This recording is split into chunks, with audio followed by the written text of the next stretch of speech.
Al único y sabio Dios sea la gloria y el poder por los siglos de los siglos. Este es su programa radial Mundo Cristiano, órgano oficial de la Iglesia de Dios de la Profecía, en la calle Espaillat número 86 de la ciudad de La Romana. Y como cada jueves, aquí estoy con mi amado amigo y hermano Epifanio Rodríguez de Núñez. Siempre es un placer poder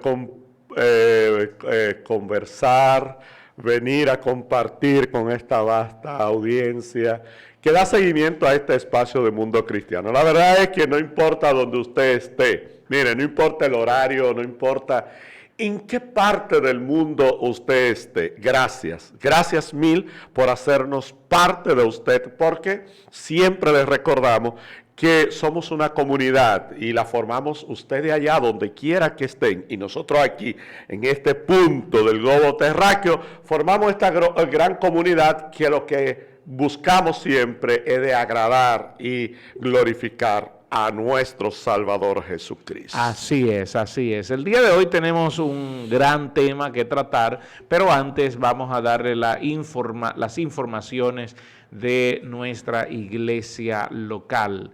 Usted sabe que nos reunimos todos los domingos, días del Señor, desde las 9 de la mañana con nuestra gloriosa escuela dominical que comienza a las 9 de la mañana y concluye a las 11 de la mañana. Y entonces ahí arrancamos nuestros servicios de alabanza, adoración y exaltación a Dios, dándole siempre gracias a Él. Los martes tenemos verdades bíblicas y estamos tratando unos temas maravillosos. El martes pasado hablamos de la santificación. El próximo martes vamos a concluir el tema de la santificación y la santidad. Y los jueves también tenemos nuestros servicios dirigidos por los ministerios. Nosotros lo llamamos como nuestra escuelita donde cada ministerio tiene la oportunidad de desarrollar líderes para predicación, para dirección. Entonces los jueves desde las 7 de la noche estamos aquí. Y los jóvenes se reúnen todos los sábados a partir de las 5:30 de la tarde con sus servicios, con sus talleres, con sus actividades. Así que esta es la vida de la iglesia. Epifanio, ¿qué vamos a hablar hoy? ¿Cómo vive el que ha nacido de nuevo? Es un tema interesante. Muy interesante. La verdad es que, bueno, hemos venido abordando durante todo esto jueves, durante todo el mes. El mes. Todos los espacios del Mundo Cristiano. Sí, hemos estado hablando sobre la vida nueva que se produce en aquel que es transformado por el Espíritu Santo y acepta el plan de salvación, Así la mismo. buena nueva de salvación. Así mismo. Hoy nosotros entonces vamos a estar compartiendo con ustedes este tema que queremos que ustedes lo disfruten como nosotros ya lo estamos disfrutando. ¿Cómo vive el que ha nacido de nuevo? Primero, hay un punto ahí que queremos destacar, porque a veces se nos pasa esto, lo dejamos pasar por alto, la importancia de vivir para agradar a quien nos llama por soldado. En la enseñanza del martes, yo hacía una metáfora sobre antes vivíamos para un dueño que nos obligaba a recoger tomate. Y nacimos en ese plantío de tomates, recogiendo tomates, y era bajado. Usted sabe que el tomate es una planta que tiene que bajarse quien lo va a cosechar, sí, para poder colectarlo. Bueno, sí, imagínense que nosotros vivimos la vida entera recogiendo tomate abajado. Nunca supimos lo que era estar derecho. Hasta que llegó alguien y nos compró al dueño del plantío de tomate. Es decir, pagó un precio al dueño del plantío de tomate por nosotros y nos trasladó desde el campo tomatero donde estamos hasta la ciudad. Pero en la ciudad queremos seguir abajado, aunque ya no estamos recogiendo tomate, queremos seguir abajado. ¿Por qué razón? Porque nos impusimos a estar abajado allá. Ahora en la ciudad, el quien nos compró nos dice, no, pero yo te compré no es para que esté abajado, es para que levante la cabeza. Pero cada vez que nosotros logramos tratar de enderezarnos, nos duele. ¿Por qué nos duele? porque toda la vida hemos estado bajados. Y ya entonces hay parte de nuestros cuerpos que se han condicionado a esa posición. Pero podemos caminar derecho, sí, pero va a requerir un tiempo, una adaptación, vamos a seguir, cuando nos levantemos se nos va a olvidar. Incluso un esfuerzo físico. Exactamente, un esfuerzo físico, pero hay una particular responsabilidad mía para yo poder caminar derecho, hasta que después que pase el tiempo pudiéramos caminar derecho. Sí. Ahora bien, yo hacía esa metáfora, el tomatero era el pecado. Sí. El dueño del plantío del tomate era el pecado. Nosotros trabajábamos para el pecado. Pero llegó alguien y nos compró, pagó un precio al dueño del plantío y hoy no vivimos para nuestro antiguo dueño, que era el pecado, sino que hoy vivimos para quien nos compró, que es Jesucristo. ¿Eso qué quiere decir? Eso contrasta con lo que dice el apóstol Juan cuando dice que nosotros los hijos de Dios no pecan. Es decir, ya yo no vivo para el dueño del plantío de tomate. Yo vivo ahora para quien me ha comprado y me ha llevado a la ciudad, que es Jesucristo. Pero ¿eso qué quiere decir? Hay residuos en mí que me hacen estar abajado, sí, pero el hecho de que yo esté abajado no quiere decir que yo le sirva al dueño del plantío de tomate, sino que se ha creado en mí una condición que mediante la palabra de Dios y mediante el Espíritu Santo va a ir siendo recompuesta hasta que yo pueda caminar derecho. Perfecto. Y de ahí que entonces es lo que hemos venido abordando durante este espacio, que es el proceso de la transformación. Exactamente. Nuestro cuerpo, entonces, ese colector de tomate, exacto, ¿verdad? Ha recibido. Mire, e influye lo que es también la disposición. El esfuerzo físico y el esfuerzo emocional. Exactamente. Porque debe de haber una condición de disposición. Porque la responsabilidad del hombre. Yo tengo que entender ahora mi nueva condición. Exacto. Yo te compré, ya tú no eres, yo te traje a la ciudad, ya tú no estás en el campo, no eres un colector de tomate. Por ende, ya ahora en la ciudad tú puedes andar derecho, no empolvado. Pero eso ya depende de aquel que era tomatero tomar la decisión de reconocer que estoy en la ciudad y ya no puedo, si quiero, no debo de andar encorvado. Fíjese que algunos en poco tiempo se enderezan y aprenden a andar derecho y otros le toma más tiempo. A eso es lo que Pablo se refiere como ¿quién me librará de este cuerpo de muerte? Pablo no está diciendo que todavía vivo bajo el yugo del tomatero. Pablo no está diciendo eso. Yo ya no vivo para el yugo. De hecho, el apóstol Pablo en Romanos capítulo 6 dice que ese cuerpo de pecado fue muerto, fue destruido. Es decir, ya si yo cometo faltas en la fe, mis faltas no son contadas como hijo de pecado, sino que mis faltas hay una manera de corregirlas ahora según la palabra de Dios que la Biblia nos manda a hacer. Si yo peco contra mi hermano o si yo cometo una falta contra mi hermano, ¿qué debo hacer? La Biblia dice, ¿qué debo hacer? Ve y reconcíliate con tu hermano. Pero toda la falta que yo cometí contra mi hermano y contra todo el mundo, la Biblia dice que desde que vinimos a Cristo, todas esas faltas fueron perdonadas. Pero de aquí en adelante, si yo cometo una falta contra Epifanio, la Biblia me dice, no me la traigas a mí, Dios no te la va a aceptar, sino que te va a decir, vaya y reconcíliese con Epifanio. Y entonces usted venga donde mí a orar para que se sienta en libertad. De eso se trata el nuevo nacimiento, la nueva vida que yo tengo en el Señor ahora. Ya yo no vivo para el campo, ni vivo para un amo que me subyugaba. Ahora yo vivo libre en una ciudad donde el Señor me está induciendo por su palabra a que yo camine derecho.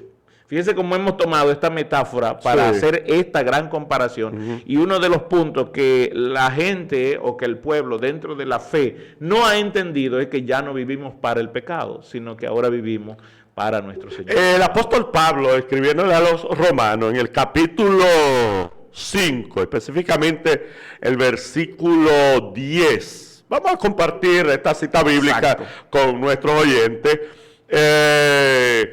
Dice el versículo 10, podemos llegar hasta el 11, de la carta del apóstol Pablo a los romanos, capítulo 5. Versículos 10 y 11 dice, porque si siendo enemigos, oiga esto, porque si siendo enemigos fuimos reconciliados con Dios por la muerte de su Hijo, mucho más, estando reconciliados, seremos salvos por su vida. Exacto. Y no solo esto, dice Pablo, óyame, no solo esto, no es que solamente somos salvos Exacto. por la vida de Cristo Jesús, no es que solo somos salvos, óyame, y no solo esto, sino que también nos gloriamos en Dios por el Señor nuestro Jesucristo, por quien hemos recibido ahora la reconciliación. Así es. Cuando nosotros entendemos la verdad misma de lo que el Espíritu salvífico manifestado en un ser humano y ese don de reconciliación, entonces nosotros podemos decir, se puede vivir una vida nueva. Claro que sí. Cuando conocemos y venimos a los pies de Jesús. Así mismo es, así mismo es. Fíjese, yo voy a tocar un poquito más profundo. El versículo 12 dice, por consiguiente vino la reconciliación por uno, y este uno es aquel que nos compró para sacarnos del tomatero. Vino la reconciliación. Hoy ya yo no soy enemigo, porque así es como empieza el versículo 10. Sí. Éramos enemigos. Éramos enemigos. Pero Cristo al comprarnos quitó, destruyó la enemistad entre Dios y el hombre, entre Dios y nosotros. Éramos pecadores, y eso es lo que Pablo más adelante en 1 Corintios está señalando. Nosotros éramos eso, ya no lo somos. Ahora somos hijos de Dios, y el Hijo de Dios vive como hijo de Dios, con la naturaleza de Dios. Sí, porque, óigame, amigo y hermano que nos escucha, tal vez usted nos escucha enfatizar, éramos enemigos, éramos, y usted dice, no, yo eso no lo comprendo. Mire, es que tenemos que irnos al principio. Exacto. De la caída del hombre. Exacto. En donde el pecado rompió la amistad, la relación entre Dios y el hombre. Así es. Y el pecado produce separación de Dios. Por supuesto, cuando nosotros hablamos de enemistad, es que nosotros estamos diciendo que desde el principio, cuando en el hombre se produce el pecado, cuando el hombre practica el pecado y rompe esa relación entre Dios con el hombre, entonces se produce una enemistad. Porque hubo un rompimiento. Porque recordemos que Dios es enemigo de la maldad. La maldad Dios no puede ni siquiera verla, porque Dios no es tentado por el mal, ni tienta a nadie, dice la palabra del Señor. Por lo tanto, todo el que vive bajo esa condición de pecado es enemigo de Dios, porque el pecado es una afrenta contra Dios. Sí.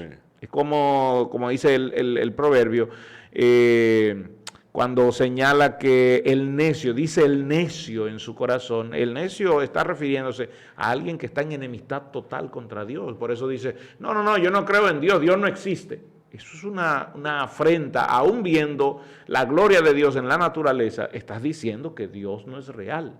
Ahora bien, pastor, yo le haría una pregunta. Ajá. Cuando nosotros hablamos de que un ser humano vive totalmente aislado de Dios, porque vive depravado en la práctica del pecado. La primera pregunta que al amigo que nos escucha dice, pero ¿a qué usted llama pecado? Identifícame lo que es pecado, para entonces yo poder reconocer que lo que yo estoy haciendo es pecado. Porque tú me identificas cosas que incluso yo veo que algunos que se dicen ser cristianos la practican, y tú a mí, porque yo no hablo como yo no creo como tú crees, entonces tú dices que yo soy pecador.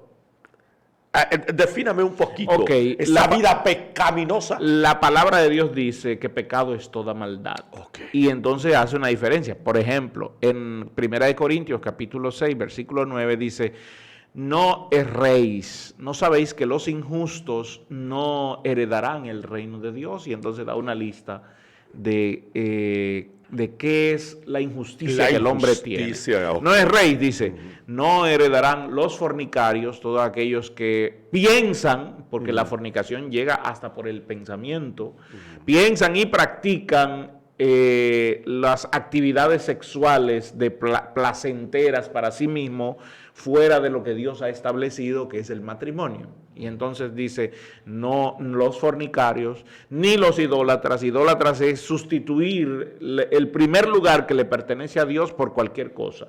Y nosotros lo hacemos por cualquier cosa. Amamos más al dinero que a Dios, amamos más a un perro que a Dios, amamos más nuestro carro que a Dios, amamos más nuestra ropa. Nos amamos a nosotros mismos, porque la palabra de Dios dice que en estos tiempos aparecerán hombres amadores de sí mismos, y habla de que al amarse más a sí mismo que a Dios, se convierten en idólatras. Entonces dice, ni los adúlteros, los que andan rompiendo las leyes, los contratos establecidos por Dios, ni los afeminados. Lo dice aquí, 1 Corintios 6:9. Los afeminados es el que aparenta ser, la mujer que aparenta ser hombre y el hombre que aparenta ser mujer. No, el hombre tiene que ser hombre, la mujer tiene que ser mujer. Porque hacer lo contrario, decir lo contrario, es decirle a Dios que Él se equivocó. Que Él se equivocó. Ni los que se echan con varones, ni los ladrones, ni los ávaros, ni los borrachos, ni los que echan maldiciones, ni los que roban, ni los... y aquí podemos ampliar la lista más, ni los que hablan mentira, ni los que estafan. Aquí cuando habla de los robadores, son aquellos que engañan a su hermano para quitarle, mira, un negocio, una cosa, pero tienen su pensamiento por dentro de estafar al hermano para que le vaya mal. Entonces dice, ninguno de ellos heredarán el reino de los cielos. La verdad es que nosotros cuando éramos, en otro tiempo, cuando éramos pecadores, practicábamos esto. Y de hecho Pablo dice, estos eran algunos de ustedes. Los que hemos sido llamados a la fe, ya no lo somos. Ya no lo somos. Porque ahora tenemos un nuevo dueño, ahora tenemos a quien servir. Pero aquel que no ha aceptado a Cristo como su Señor y Salvador, vive así. Ahora bien, hay una pregunta inmersa ahí en lo que usted me dijo. Sí.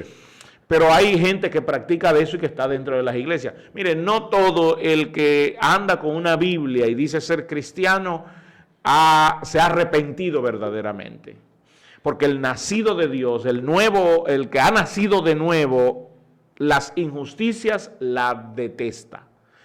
Tiene la misma aversión por el pecado que Dios tiene. Porque eso es una particularidad en esta nueva naturaleza. Eso es parte de nuestra imagen. Exacto. Que Dios puso en nosotros. Si alguien dentro de la fe dice que ama a Dios, pero sigue la práctica constante del pecado, lo que quiere decir es que es alguien que está metido con ellos, pero que no ha sido transformado, no ha sido regenerado, no ha visto no tiene la naturaleza del Padre. Porque la Biblia bien habla de cómo proceden, cómo actúan, cómo se manifiestan los hijos de Dios. De ahí que entonces podemos ver la diferencia de cómo vive el que ha nacido de nuevo y el que no ha nacido de nuevo. Por eso es que el que ha nacido de nuevo, mire, yo siempre he tratado de ser muy cauto cuando alguien tiene que identificárseme como cristiano. Mira, pues, tú sabes que yo soy cristiano, o que yo tenga que decirle a alguien, mire, porque yo soy cristiano. Entonces, cuando yo tengo que identificar mi identidad, porque la otra persona no puede verla, entonces eso trae confusión. Exacto. Porque el que ha nacido de nuevo, el que manifiesta la obra de su Padre, la obra de su Padre. Mire lo que dice Primera de Juan 5:2, dice, en esto conocemos que amamos a los hijos de Dios, cuando amamos a Dios y guardamos sus mandamientos. El Hijo de Dios guarda los decretos de su Padre. Sí. Y el que ha nacido de Dios guarda, se abstiene de pecado. Sí. ¿Comete falta? Sí, como todo, porque recuerde que todavía andamos encorvados por la recogida de tomate. Sí, sí. Y dejó secuelas en nosotros. Y dejó secuelas en nosotros que van a ir con nosotros. Ahí es donde entran entonces las debilidades. Sí. Ahí es donde entran en nosotros lo que el Espíritu Santo va a corregir en nosotros. Sí. Y esa vida de santidad continua que tenemos que vivir cada paso. Sí. Debo vivirlo en santidad. Cada día que me levante debo batallar contra los argumentos. Porque que hay una consecuencia de mi vida pasada. Exacto. Y entonces todos los días voy a tener que estar luchando. El nacido de nuevo lucha contra eso. Sí. El que no es nacido de nuevo se deja ir por la corriente, aunque vaya a una iglesia. Hay mucha gente que va a las iglesias que no ha hecho profesión de fe, que son amigos, que escuchan los mensajes, que ven los milagros, pero en su vida Cristo no forma parte de su existencia, no forma parte de su ser. Primera de Juan 3:1 dice, mirad con cuán amor nos ha dado al Padre, que seamos llamados hijos de Dios, por eso el mundo no nos conoce, porque no le conoce a Él. Y esta es una singularidad que debe manifestar el verdadero Hijo de Dios, el que ha nacido de nuevo, que detesta al mundo, no piensa en el mundo, no piensa volver atrás. Oye, si estamos viviendo ahora en la ciudad y se nos ha dado libertad para que corramos en la ciudad y estemos libres del sol, el plantío de tomate, ¿por qué querer volver al plantío de tomate, a vivir abajado recogiendo tomate para un amo que es el pecado? Hay una realidad, no podemos ser ignorantes, es que el mismo que en el principio hizo que el pecado entrara a la humanidad, sigue interactuando hoy en día, en el presente tiempo. Sus tácticas no han cambiado. Exacto. Sus tácticas, su meta y sus propósitos no han cambiado. Son los mismos. Y se va adecuando a los tiempos, Se va adecuando a los tiempos. En el principio eran los tiempos del principio. Y él usó los métodos del principio. Hoy, el enemigo sigue con sus mismos propósitos y planes. Adaptado a estos tiempos. Así mismo. Para hacer que el hombre siga de continua separación entre su creador. Exacto. Recuerde que el enemigo de Satanás es enemigo de Dios, sí. Es enemigo de la justicia. Sí. Y por lo tanto, él usará a la humanidad para decirle a Dios, te equivocaste. Exacto. Entonces, pero Dios no nos deja solo en este proceso. Por ejemplo, en Gálatas, el capítulo 4, verso 6 dice, por cuanto sois hijos, Dios envió el Espíritu de su Hijo en nuestros corazones, el cual clama, Abba, Padre. Y dice, papá, gracias. Y dice, gracias papi, gracias papá, porque me tienes presente. Dios no nos ha dejado solos. Él nos acompaña en todo momento y aun cuando resbalamos y cometemos alguna falta, el Espíritu de Dios está para corregir. Ahí está el Espíritu Santo para corregirnos, para redarguirnos. Pero eso lo hace con nacido de nuevo. Con el nacido. Por eso es que tiene sentido el vivir una vida nueva en Cristo Jesús. Pastor, siempre estos temas son tan emocionantes porque traen refrigerio al alma. Y el tiempo tan traicionero. Ya usted sabe, nos reencontraremos y continuaremos abordando temas. Amén, así será. Dios le bendiga. Dios le bendiga. Dios le guarde.